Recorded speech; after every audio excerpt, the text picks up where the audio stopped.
ta khúc mấy lâu y cần rút tuổi tên cần lâm tuôn ngu nắng ấy run ở xuân tuần hơ thì in cả du ni cả rê runa xin rain e chắc riang mang về tôi nắng hay run chan kada ton chanum se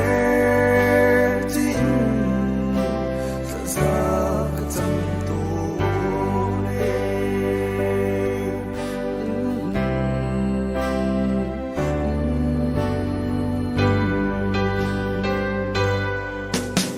Ran đi hova hai lâu khăn bên chi na ti ka sig san dai te bang kin tan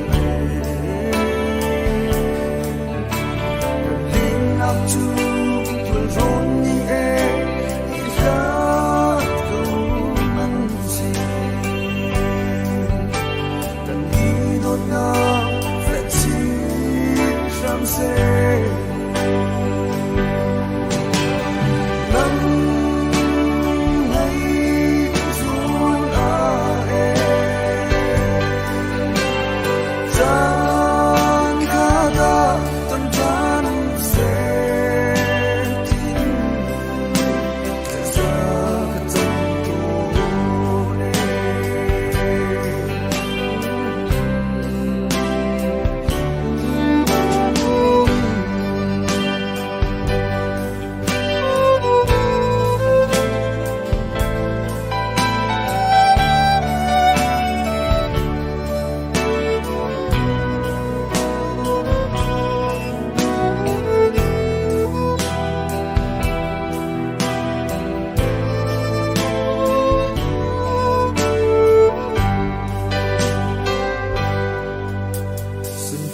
trôi đi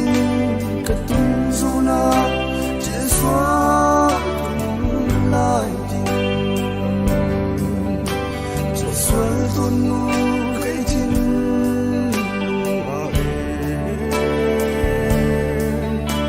mình sẽ gần sau tình ru nên ta